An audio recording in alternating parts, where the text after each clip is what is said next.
어린이 주일 필요한가? 어버이 주일, 부부 주일 지키지 말아야 한다. 그렇게 말하는 사람들이 있어요. 왜 그러냐 하면 어린이 주일은 방정환 선생님이 그 어린이날을 만들었을 때 그 시대 상황하고 지금은 너무 다르다는 거죠. 그때는 아이들이 무시당하고 권위적인 부모들로 인해서 귀 한번 펴지 못하는 그런 시대였기 때문에 아이들을 생각하면서 방정환 선생이 그걸 만들었거든요. 그게 이제 교회에도 도입이 된 겁니다. 그리고 어버이 주일도 그렇습니다. 부모님이 안 계신 사람도 많다 이거죠. 그리고 이 시대가 옛날처럼 뭐 부모 공경 이거 너무 고리타분한 이야기 아니냐 이렇게 심지어 생각하는 사람도 있고 그까지는 아니라도 어버이 없는 사람은 어떡하냐 이런 단순한 차원에서 기독교인들은 또 그래서 어버이 주일 뭐 필요하냐 특히 부부 주일은 요즘 홀로 사는 가정이 많거든요. 나이가 들어서 뭐 사별하거나 그래서 그런 사람도 있지만 이혼율이 또 급속도로 증가하지 않습니까? 그래서 혼자 있는 사람이 많고요. 어제 뉴스를 보니까 혼자서 아이를 키우는 가정이 있지 않습니까? 어떤 이유에서든 간에 그게 150만이 넘는다고 그래요. 엄청나죠? 주로 여자 혼자서 키우는 경우가 많고 남자 혼자서 키우는 가정도 요즘은 늘고 있고 어쨌거나 150만이 넘어요. 놀랬습니다. 그러니까 부부주의를 해봤자 그 교인들 중에는 상당수가 혼자인데 무슨 의미가 있냐. 그래서 하지 말아야 된다. 그런 말들을 합니다. 그러나 그런 주일은 안 지켜도 그냥 5월달을 가정의 주일, 가정의 달로 이렇게 지키는 거는 뭐 필요하겠죠, 그죠? 그러나 분명한 거 하나는 뭐냐 하면 아무리 어린이 주일, 그 다음에 어버이 주일, 부부 주일을 안 지킨다고 해도 중요한 것은 자녀를 향한 메시지, 부모를 향한 말씀, 그 다음에 부부를 향한 하나님의 뜻, 이것만큼은 소홀히 여길 수 없다는 겁니다. 왜냐하면 하나님께서 우리에게, 각자에게 꼭 필요한 말씀을 하셨기 때문입니다. 자녀가 들어야 될 말씀, 부모가 들어야 될 말씀, 남편과 아내가 들어야 할 말씀은 분명히 성경에 기록되어져 있고 하나님께서 우리에게 하기를 원하시기 때문에 이 말씀만큼은 놓칠 수가 없는 것입니다. 그래서 특별히 한 주일을 강조하지는 아니했어도 오늘 우리가 가정해 주시는 하나님의 말씀은 들어야 되지 않겠습니까? 그러면 이제 가정에 있어서 기초는 부부입니다. 가정의 중심은 부부예요. 그러면서 이제 부부가 아이를 가지게 되고 그 부부와 자녀의 관계가 결국엔 가정의 가장 기초라고 볼 수가 있습니다. 가정이 든든히 서기 위해서는 뭘 해야 할까? 어떤 사람은 이런 이야기 할 거예요. 아이, 부모님이 자녀를 잘 가르쳐야죠. 이게 먼저죠. 이렇게 생각하는 사람이 있을 것이고 또 어떤 사람은 아니지. 자녀들이 효도해야지. 이렇게 생각하는 사람이 있을 거예요. 아니, 부모님이 자녀를 교육 잘 시켜놓으면 효도할 거 아닙니까? 그러니까 부모 교육이 우선이에요. 하는 사람이 있고 또 어떤 사람들은 아니다. 부모라고 해서 다 완벽하게 할 수 있냐? 그러니까 자녀가 효도해야지. 이렇게 말하는 사람이 있어요. 여러분, 어느 게 문제일까요? 자, 오늘 하나님 말씀에는 자녀들에 대해서 먼저 말씀을 하고 있어요. 자녀들아. 하나님의 또 깊은 뜻이 있지 않겠습니까? 그렇죠? 그럼 왜 하나님께서 자녀들을 먼저 말씀하셨을까요? 여러분, 부모는 자녀에게 있어서는 권위자입니다. 모든 자녀들에게 있어서는 우리 모두가 다 자녀지 않습니까? 그러면 자녀들에게 있어서 가장 큰 권위는 누구냐? 하나님이에요. 그렇죠? 하나님 다음으로 가장 큰 권위는 뭐냐? 바로 부모입니다. 그러니까 부모는 하나님 다음으로 자녀에게선 권위가 있는 자들이기 때문에 자녀가 선한 행실을 하고 의로운 삶을 사는 그 삶의 열매를 부모가 거두는 것은 어찌 보면 당연하다고 볼 수가 있어요. 부모의 그 효를 거둘 자격이 있는 사람이 부모라는 거예요. 그래서 부모에게 효도하라고 말씀하는 겁니다. 근데 효도라는 개념 자체는 여기에서 나오지 않죠. 자, 어떻게 말씀합니까? 자녀들아, 주 안에서 너희 부모에게 순종하라. 이것이 옳으니라. 내 아버지와 어머니를 공경하라. 이렇게 말씀하세요. 부모에게 순종하라. 그러면 항상 자녀들은 여기에 반기를 들죠. 아니, 부모님이 자기 마음대로 살면서 우리한테 명령하는 걸 순종해야 합니까? 또 심지어 믿지 않는 부모가 있을 때 신앙의 양심에 거리끼는 걸 요구할 때도 순종해야 합니까? 예를 들면 제사상을 차려놓고 나는 교회를 다니고 예수님을 믿는데 절하라 하든지 이런 경우 말이죠. 나는 이제 술을 안 먹는데 술을 마시라고 강요를 한다든지 이런 경우에 과연 이런 말씀도 들어야 합니까? 무조건 순종해야 하나요? 이런 생각이 들지 않겠습니까? 그런데 오늘 본문에 뭐라고 말씀합니까? 기준이 하나 있죠? 주 안에서. 주 안에서 너희 부모에게 순종하라. 주 안에서라는 건 기준을 정해주고 있는 겁니다. 그러니까 이건 하나는 뭐냐면 주님의 말씀 안에서. 주님이 기뻐하시는 범위 안에서 순종하라는 거죠. 그러니까 아까 이야기한 그런 부정적인 것들, 양심의, 신앙의 양심에 거리끼는 것들은 순종할 수가 없는 것입니다.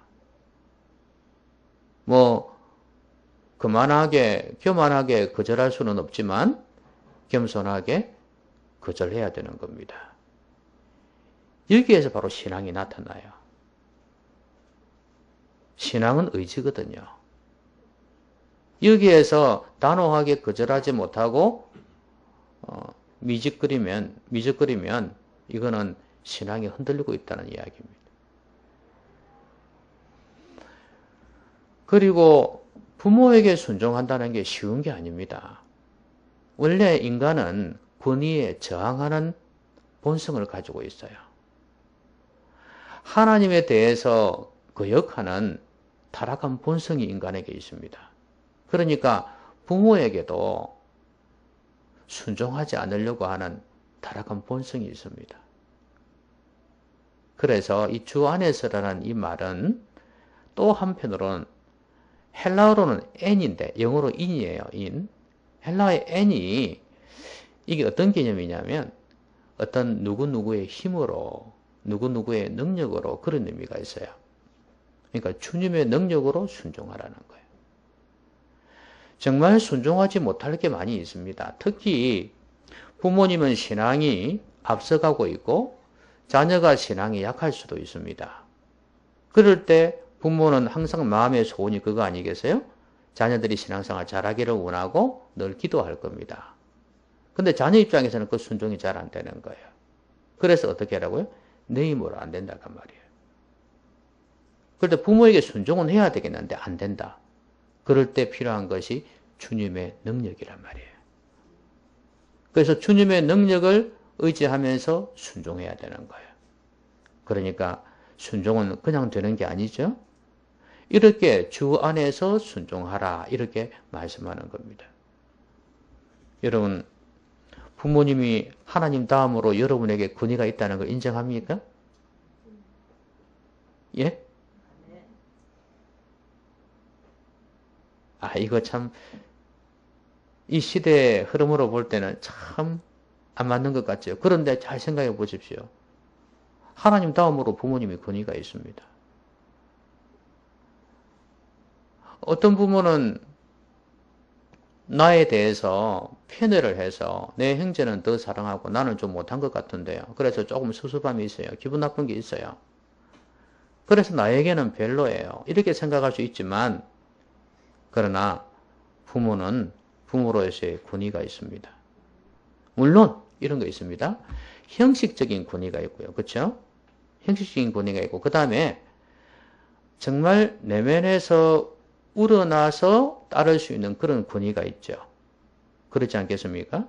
부모님이 믿음으로 살고 이래까지 살아온 삶이 이제 성실하고 열심히 살았고 그 다음에 신앙을 갖게 된 이후에는 열심으로 신앙생활을 하는 그런 모습을 보면서 이 마음에서 우러나는 그런 존경이 가는 그런 권위가 있을 수 있습니다. 물론 아까 이야기했듯이 나에 대해서 좀 편애를 했다거나 또 내가 볼 때, 자녀로서 볼 때 너무 엉망으로 살았다, 부모가. 그럴 때는 마음에서 우러나는 권위가 안 주어질 겁니다. 그렇죠? 그런 차이는 있을 겁니다. 그러나 하나님께서 부모에 대해서는 권위를 주셨다는 겁니다. 이걸 잊지 말아야 됩니다. 내면적으로 우러나는 존경할 만한 그런 권위가 없다고 해서 부모의 권위가 없는 거 아니에요. 하나님께서 지금 그걸 구분해 놓았습니까? 아니에요. 그러니까 부모님은 부모 자체로서도 권위가 있다 하는 걸 자녀 입장에서는 그걸 생각해야 됩니다. 당연히 부모 입장에서는 아휴 내가 이렇게 해가 살아가지고 권위가 있겠나 이런 생각하며 반성하고 돌아봐야 되겠지만 자녀 입장에서는 그거 생각하면 안 된다는 말이에요. 부모의 권위를 인정하라. 근데 그 부모님에게 순종하는 것, 하나님 말씀에 어긋나지 않는 것에 대해서는 순종하도록 해야 합니다. 그리고 또 하나는 이 시대에 맞지 않는 좀 뒤떨어진 것 같은 것을 요구할 때 그때도 순종해야 되겠는가? 그때는 잘 설득시켜야 합니다. 제가 옛날에 한번 이 예를 든 적이 있죠. 제주도 책에서 본 이야기인데요. 옛날에 어느 집이 너무 화목하고, 부모가 자녀하고 관계가 좋고, 그래서 옆에 집에서 이제 그 이유를 알기 위해서 찾아갔습니다. 왜냐면 자기 집은 맨날 싸우거든요. 화목하지를 않거든요. 그래서 부부 간에도 안 좋고, 부모와 자녀 간에도 안 좋고, 늘 그랬던 거예요. 그래서 그 집에 찾아가서 왜 이렇게 화목한지 그 비결을 알고 싶어 했습니다.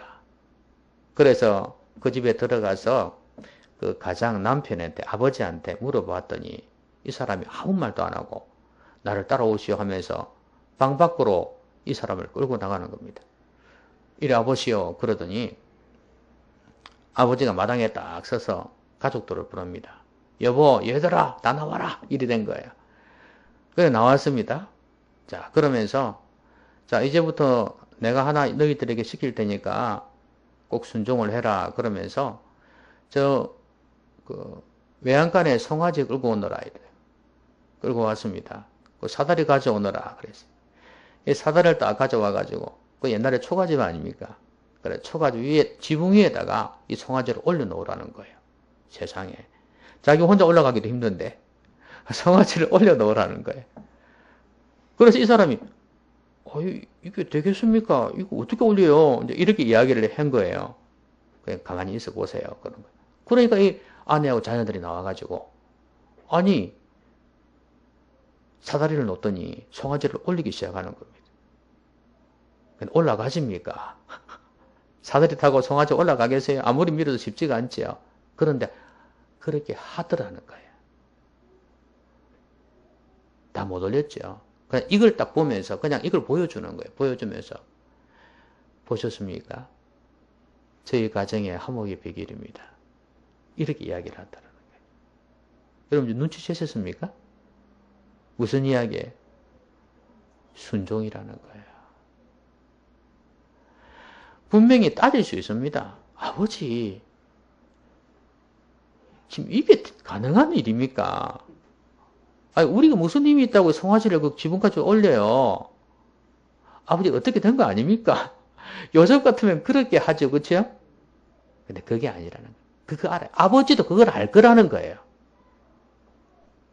그렇지만 아버지가 그렇게 한 데는 이유가 있을 거다 이거죠.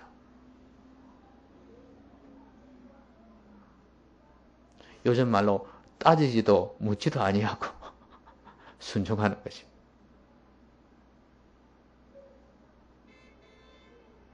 여러분 부모에게 순종하라는 것 얼마나 중요한지 알겠죠? 근데 이걸 자녀들이 보고 배워요. 내가 지금 이렇게 하고 있는 걸 나중에 내가 결혼해가지고 자녀들이 보고 배울 겁니다. 참 중요합니다.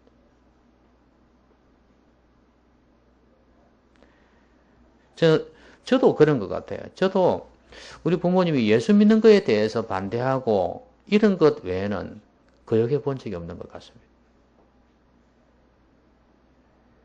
제 어릴 때의 삶을 쭉 돌아보니까 그 시대가 더더욱 그랬고, 그죠?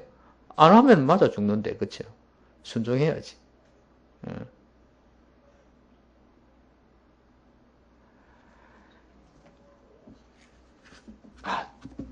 자, 어, 정말 하기 싫을 때도 억지로 했죠. 저는 여기에서 순종이라는 개념이 복종하고 좀 차이가 있다고 봐요. 복종은 하기 싫지만 하는 것이 복종이고, 순종은 마음 순순히 따라가는 것입니다. 제일 좋은 건 순종인데, 근데 저뿐만 아니라 여러분도 마찬가지일 겁니다. 참 순종은 쉽지 않을 겁니다. 그래서 복종이라도 해야 되는 거예요.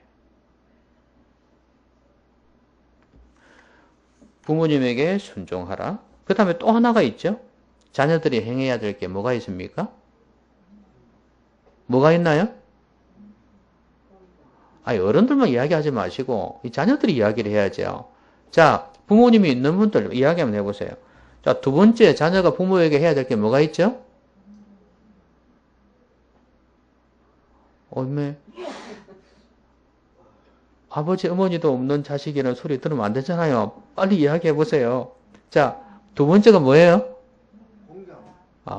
공경.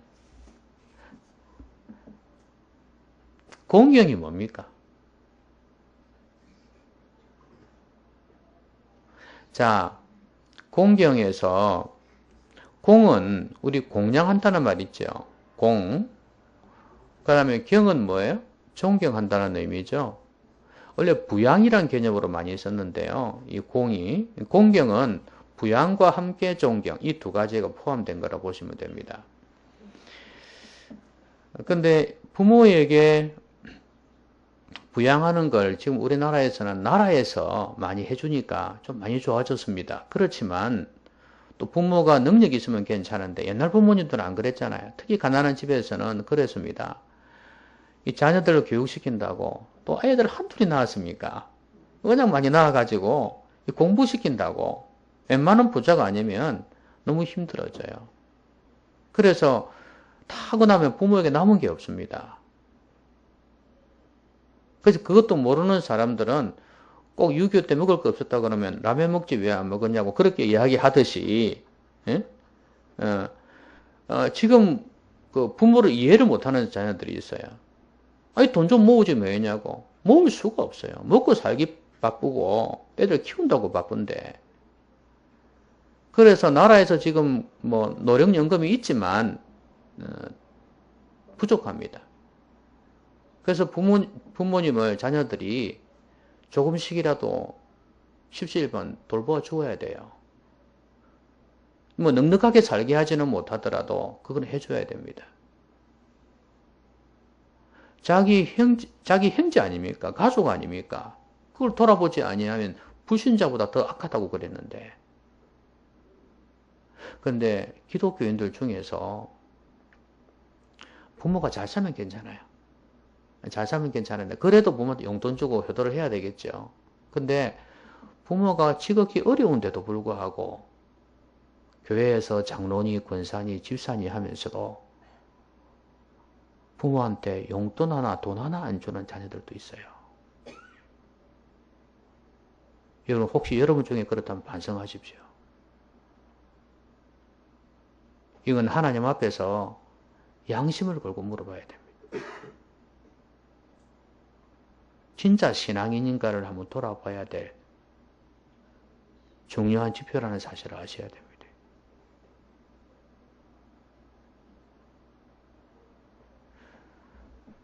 그리고 이 존경이란 단어도요. 아유, 존경할 게 없는데 뭘 존경을 해요. 그럴 수 있죠. 그렇죠? 그러나 이게 참 중요한 게 뭐냐면 아까 제가 그랬잖아요. 자녀들이 보고 배운다 그랬지 않습니까? 근데 중요한 거는 선배가 후배를 갖다 구타를 했습니다. 시어머니가 며느리를 갖다가 시집살이를 시켰습니다. 그러면 나도 그렇게 해야지 이렇게 생각하죠. 그런데 이걸 내 대해서 끊지 아니하면 이건 계속 대물림 되어 갑니다. 내가 용기를 내어서 끊어버려야 돼요. 부모님이 존경받지 못할 만한 신앙, 삶을 가질 수 있습니다. 그러나 거기에서 내가 끊어야 돼요. 그래서 내가 그럼에도 불구하고 부모한테 효도하고 존경하면서 공경을 하는 겁니다. 그러면 그것을 보고 자녀들이 뭘 배울까? 그 다음부터는 집안이 잘 될 수밖에 없어요. 이 질서와 근위가 선다는 말이에요. 그러니까 누구를 위해서요? 나 자신과 내 자녀를 위해서라도 부모에게 순종해야 된다. 공경해야 된다는 거예요. 근데 이게 약속 있는 첫 계명이라고 그렇게 말씀합니다. 여러분 10계명 중에서 약속 있는 첫 계명이라 그랬어요? 그러면 하나님에 대한 것은 약속이 없잖아요. 사람에 대해서도 마찬가지입니다. 5계명부터 사람에 대한 건데 이게 첫 계명이에요. 그 왜 그러냐 하면 한번 잘 보시면 뒤에 전부 다 말라가 나오죠. 그렇죠? 하지 말라가 나오잖아요. 그러니까 나쁜 것을 경고하는 말씀인데 이거는 지켜도 상급이 없어요. 그냥 이거는 마땅히 해야 될 일, 새 속에 물들지 않기 위해서 해야 될 일이고 부모 공경은요 약속이 있어요. 이건 말라가 아니고 하라는 거거든요. 그 약속 있는 첫 계명이에요. 자, 그럼 약속의 내용이 뭡니까? 이는 내가 잘 되고 땅에서 장수하리라. 아유, 진짜인가요? 근데 이 잘 된다는 기준이 뭔가를 한번 생각해 봐야 됩니다. 그렇죠? 돈 많이 벌고 잘 되면 잘 되는 겁니까?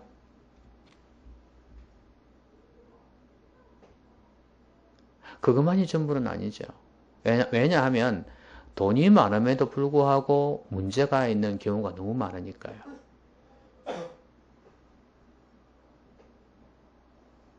우리나라가 경제적으로 좀 잘 산다고 이걸 동남아나 가난한 나라들은 부러워할 수 있을 겁니다.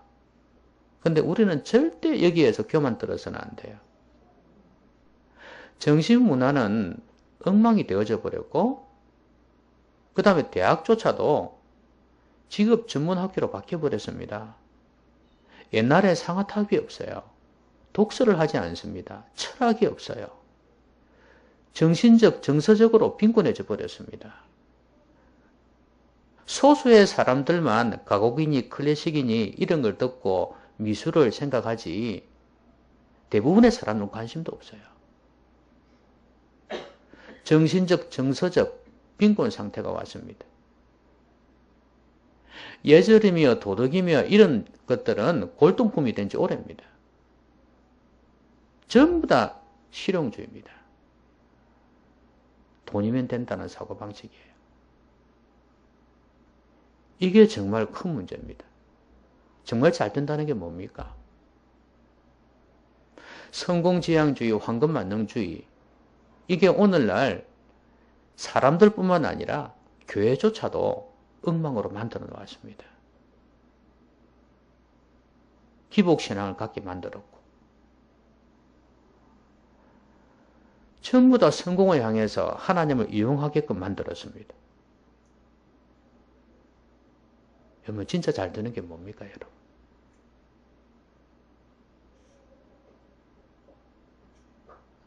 영혼과 육체가 다 잘 돼야 되는 거예요. 거기에서 더 강조점을 두라면 영혼입니다. 영과 정신, 그 다음에 감정, 의지 이런 부분이에요. 저는 부모를 공경하게 되면 이런 은혜가 주어진다고 믿습니다. 많은 기초가 되어져요, 이게. 그래서 이 세상에서 효가 도덕과 윤리의 기본이 된다. 이런 말 하지 않습니까? 가장 근본적인 것이라고 이야기를 하거든요. 여기에서 파생되어지는 게 한두 개가 아니거든요. 이걸 일일이 제가 뭐 논문을 써서 이야기할 수도 없는 거고, 이 효라는 것이 이렇게 우리의 삶의 전 영역으로 퍼져나가는 효과가 있습니다. 참 중요해요. 이 땅에서 잘 되고 내가 장수하리라. 장수란 개념도 무조건 오래 산다고 좋은 건 아니지 않습니까? 여기에서 말씀드린 것처럼 잘 되는 가운데에서 정말 영혼도 잘 되고 잘 되는 가운데에서 장수하는 게 중요하지 않겠습니까? 특히 구약의 개념에서는 전쟁도 많이 일어났고요. 그 당시는 의학도 발달하지 않으니까 병으로 많이 죽지 않습니까? 그러니까 하나님께서 전쟁도 지켜주시고 그 다음에 질병도 하나님께서 치유해 주심으로 장수하게 된다는 그런 의미 아니겠습니까? 근데 지금은 이제 워낙 전쟁도 없는 시대지. 그 다음에 지금 우리가 살고 있는 이 시대가. 그리고 의학이 발달되어 있으니까 뭐 장수 별로로 생각합니다. 솔직히 뭐 5년 더 살면 뭐하고 10년 더 살면 뭐 하겠습니까? 근데 중요한 거는 땅에서 정말로 잘 되고 균형 있게 잘 되고 그러면서 장수하면서 사는 거죠. 왜냐하면 하나님을 경외하면서 하나님의 뜻을 더욱 행하려고 하기 때문에 거기에 기쁨이 있는 거 아니에요. 행복이 있는 거죠. 이게 복이에요. 그런데 자녀들에게는 이렇게 말씀하셨는데 그럼 부모님들에게 뭘 요구하실까? 자, 4절에 보시죠. 아비들아 그랬습니다. 여러분 부모들아 하지 않고 왜 아비들아 했을까요? 자녀 교육에 있어서 아버지가 참 중요하다는 걸 보여주는 거 아니겠습니까? 보통은 어떻게 생각하냐면 아버지는 돈 벌고 오고 그렇죠? 어머니는 집에서 가정 살림을 살고 애 키우는 거. 그 애 뭐 잘못되면 당신은 뭐 한다고 애를 이렇게 키웠어. 뭐 이렇게 옛날에 야단치고 막 그러지 않습니까? 그죠? 그럼 어머니는 죽을 죄인이 된 것처럼 고개를 숙이고 그랬습니다. 요즘은 안 그렇죠. 왜? 나 혼자만 애 키우나? 당신 책임은 없어? 이렇게 하지 않습니까? 같이 일을 하니까. 이제 같이 책임이 있다 이거죠. 그런데 아무리 같이 일을 해도 아버지의 역할은 아버지가 해야 합니다.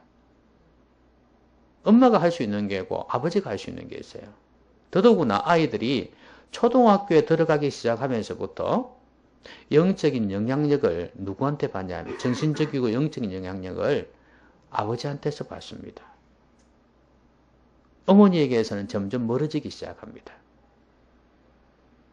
그때부터가 아버지가 해야 될 가장 중요한 역할이 있다 이 말이에요. 물론 아버지가 이런 중요한 역할을 해야 되지만 또 어머니가 해야 될 가정도 있겠죠. 그래서 어머니라고 해서 이 말씀을 제외시켜서는 안 됩니다. 면죄부가 있는 거 아니에요. 자, 그러면 뭐라고 말씀합니까? 너희 자녀를 노엽게 하지 말아라. 이게 첫 번째고요. 두 번째가 뭐예요? 오직 주의 교훈과 훈계로 양육하라 그랬습니다. 자, 자녀를 노엽게 하지 말라. 그러면 이 말씀은 무조건 자녀를 기쁘게 하라는 이야기입니까? 자녀를 화나게 할 수 없습니까? 여러분, 아무리 자기가 잘못했다 할지라도 매를 들면 자녀가 화가 날까요, 안 날까요? 여러분같이 착한 사람들은 매를 들면, 아유, 내가 잘못해서 맞는구나 생각하겠지만, 그죠? 못된 아이들은 안 그렇습니다. 자기가 잘못해놓고도 자기 잘못인 줄 몰라요. 그래서 화를 내는 거예요. 어쩔 수 없이 내가 맞지만, 왜? 내가 게임 3시간 한 게 뭐가 잘못됐는데? 왜 때려? 다른 애들 다 그러는데. 화를 내죠? 엄마가 몇 번 경고해가지고 하지 마라 했는데도 계속 하기 때문에 매를 들은 거예요. 화가 날 겁니다. 그럼 이거 화나게 해서는 안 되는 겁니까? 아니요. 여기에서 말씀하는 개념은 그런 개념이 아니에요.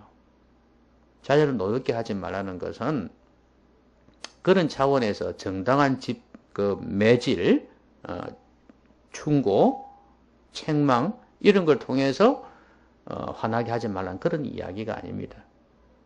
이것은 가장 대표적인 것으로는 뭐냐면 가장 중요하다고 볼 수 있습니다. 부모가 바르게 살지 않으면서 신앙으로 살지 않으면서 신앙으로 사는 것처럼 말하고 행동할 때, 그리고 자녀들에게 강요할 때, 그때 분노가 일어난다는 거예요. 자기 핏줄이니까 부모에 대해서 어쩔 수 없이 덮어주고 이렇게 하겠지만, 그러나 속으로는 그런 게 있어요. 자기는 믿음으로 살지 않으면서 나보고 자꾸 믿음으로 살라고 그래. 왜냐하면 자기 안에는 믿음으로 살고자 하는 의지가 없습니다. 이게 있으면은 부모가 그래 하면은 그래도 아이고, 당신이야 형식적으로 얘기하는 거지. 속으로 당신이나 똑바로 사세요. 부모한테 그렇게 속으로 생각할 수 있어요. 그러면서도 자기는 믿음으로 살고자 하는 열망이 있기 때문에 그걸 안에서 사귀면서 자기는 열심히 믿음으로 살려고 합니다. 그러나 아예 믿음도 없을 뿐만 아니라 믿음으로 살려고 하는 마음도 없어요. 이런 가운데에서 부모가 믿음으로 산다고 이거 해라 저거 해라 이러면 자기는 속에서 분노가 치미는 거죠. 이럴 때는 제일 좋은 것이 내가 믿음으로 사는 것입니다.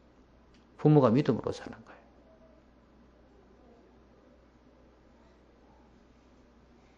완벽한 언행일치가 되고 완벽하게 본을 보여주는 신앙 가진 부모가 몇 명이나 되겠습니까?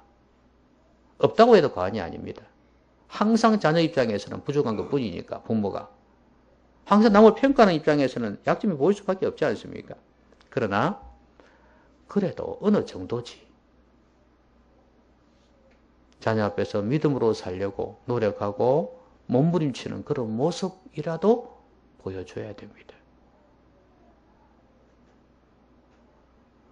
여러분, 자녀를 노엽게 하지 마십시오. 최소한 믿음으로 사는 몸부림을 치십시오. 내 영역이 아닌 것은 어쩔 수가 없어요. 그러나 내가 할 수 있는 영역은 해야 합니다. 내 안에 성령으로 감동시키는 것은 내가 할 수가 없어요. 말씀을 듣는 것은 내가 할 수 있어요. 그러나 그 안에서 성령의 역사가 없으면 감동이 안 됩니다. 그러나 최소한 그거는 하나님이 하시더라도 나는 정성을 다해서 준비하고 예배하고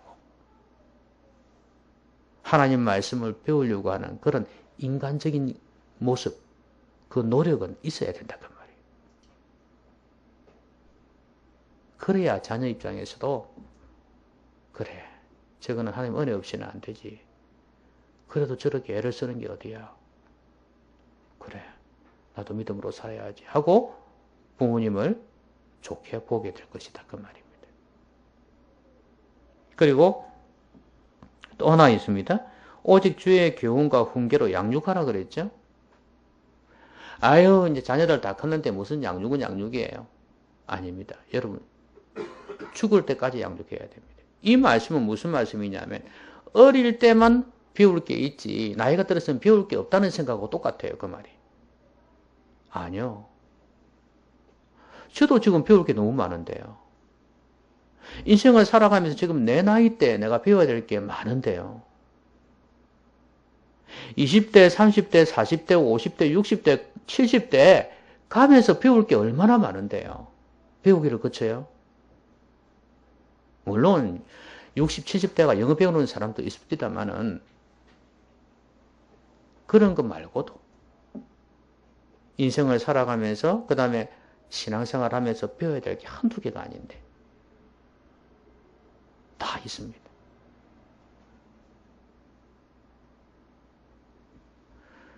그러니까 나이가 들었다 해도 또 당연히 어린 아이라 해도 양육은 필요하다 그 말입니다. 그러면 어떻게 양육할까요? 자, 주의 교훈과 그랬죠. 이건 내용입니다. 뭘 양육해야 될까요? 무엇으로? 하나님 말씀이겠죠? 주의 교훈은 말씀이에요. 여러분, 이 세상에 책도 많이 있습니다만은 많은 기독교 서적은요, 성경을 기초해서 만들어진 책이에요. 성경의 원리를 가지고 실생활에 접목해가지고 그렇게 해서 교육이든 심리든 이런 책들을 쓰거든요. 그러니까 좋은 책들이죠. 그런데 이제 그런 책도 참 귀하고 좋습니다. 성경을 더 깊이 있게 이해할 수 있으니까. 근데 이제 그런 책도 보면서 성경을 가지고 가르치는 게 제일 중요합니다. 적어도 내가 그게 안 되면 교회에서라도 이런 교육이 될 수 있도록 하는 게 필요하겠죠. 다른 교회에서는, 우리는 지금 더 뒤에서 하지만 다른 교회에서는요, 아예 어른들하고 같이 예배드리는 교회가 많아요. 그래서 아이들도 같이 예배드리게 합니다. 어릴 때도 그걸 배우게 하는 거죠. 근데 시끄럽게 할 것 같다고 해요. 천만에. 조용하다는 거예요. 공예배의 중요성을 아는 거죠. 애들이 수준이 그게 뭐 따라가겠습니까? 이해를 하겠습니까? 물론 좀 쉽게 해야 되겠죠. 그렇지만 웬만큼은 알아듣는다는 거예요. 어른들하고 같이. 어쨌든 아이들이 가정에서 하나님의 말씀을 들을 수 있게 해줘야 됩니다. 여러분, 신명기서에도 이 말씀 있죠? 거기도 6장입니다. 6장 1절부터 나와 있어요. 똑같죠, 그죠? 이상하다, 그죠? 어른들 보고 하나님을 마음과 정성을 다해서, 몸을 다해서, 뜻을 다해서 하나님을 사랑하라고 말씀하고 난 뒤에 너희 자녀들에게 이 하나님 말씀을 부지런히 가르치라고 말씀하세요. 밖에 나갈 때든지 안에 있을 때든지 누웠을 때든지 일어났을 때든지 언제 어디서나 하나님 말씀을 가르치라는 거예요. 여러분, 이 찬양 아시죠? 나의 사랑하는 책 비록 헤어졌으나 어머님의 무릎 위에 앉아서 재미있게 듣던 말 그때 일을 지금도 잊지 않고 내가 기억합니다. 귀하고 귀하다. 그때는 몰랐었어도 시간 지나면서 그걸 느낀다 그거 아닙니까? 여러분, 어른들이 성경을 사랑하셔야 됩니다. 부모님 여러분, 성경을 사랑하셔야 됩니다. 성경은 종교적인 책이 아니라 진리입니다. 우리의 영혼과 우리의 육체를 아름답게 인도하실 수 있는 하나님의 말씀이에요.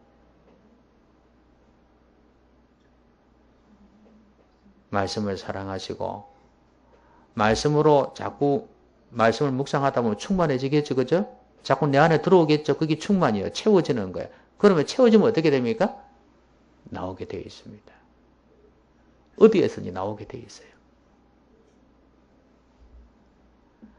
나이 든 자녀들이라 해도 한마디씩 충고할 수 있죠. 얘야, 애 그렇게 키우는 게 아니다. 하나님은 그렇게 말씀하지 않으셔서 제발 좀 애 바로 키워라. 그렇게 교육할 수 있지 않겠습니까? 하나님을 예배하는 게 얼마나 중요한데 예배를 못 드리게 네가 데리고 나와라. 부모의 이 권위 있는 한마디. 주의 말씀으로 훈계하는 겁니다. 양육하는 겁니다. 그렇죠?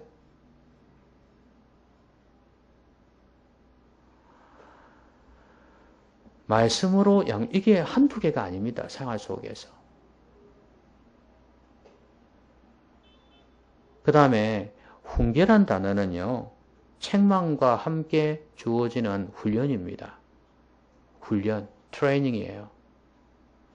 그러니까 어떨 때는 책망도 하는 겁니다. 자녀에게 책망이 필요합니다. 자녀가 책망을 들을 수 있을 때 이게 큰 인물이 되는 겁니다. 여러분. 책망 들으면 막 성질부터 내는 자녀들 있죠. 기분 나빠하는 자녀들 있죠. 크나 작으나. 그래가지고는 큰 힘을 못 돼요. 책망을 들을 수 있어야 됩니다. 왜냐하면 내가 잘못했기 때문에 책망하거든요. 항변할 이유도 없어요. 부모 입장에서는 그게 잘못됐다고 생각하는 거니까. 그리고 곰곰이 생각해 보는 거예요. 뭐가 문제일까? 내용이 문제일까? 내 태도가 문제일까? 생각해 보는 거예요. 어떤 경우에는 태도를 지적하는데 내 내용에는 문제가 없어요. 이럴 수 있잖아요. 아니요. 내용은 문제가 없어도 태도가 문제일 수도 있어요. 그러니까 책망과 함께 트레이닝, 훈련이 계속 필요해요. 그래서 하나님 말씀을 지속적으로 먹여주고 충고해주고 가르쳐주는 게 필요합니다. 이게 부모가 해야 될 일이에요.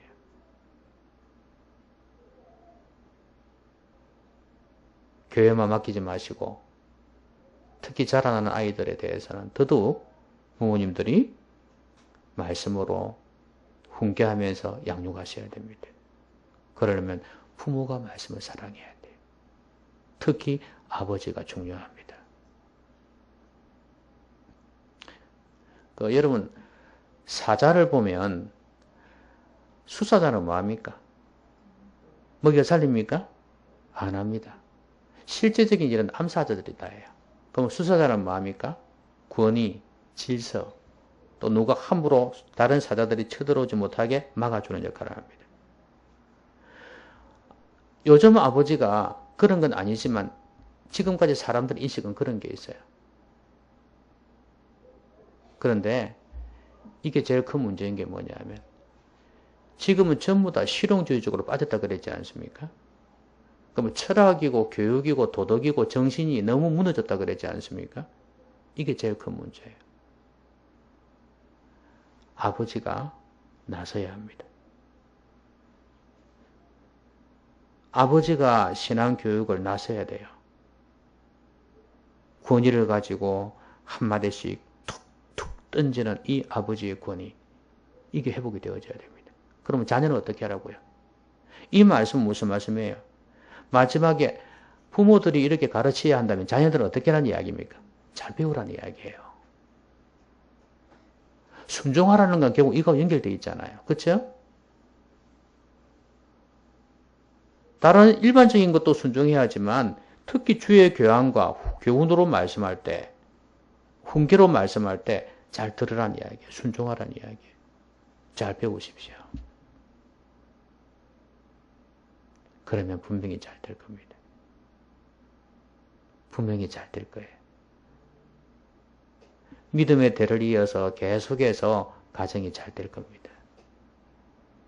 균형 있게 모든 게 잘 되는 거예요. 보시지 않습니까? 영혼도 잘 돼. 그죠? 육체적으로도 잘 돼. 얼마나 좋겠어요. 가문이 영적으로 더 있어가는 거예요. 이런 행복한 가정 누리시기를 주의 이름으로 기원합니다. 기도하십시다.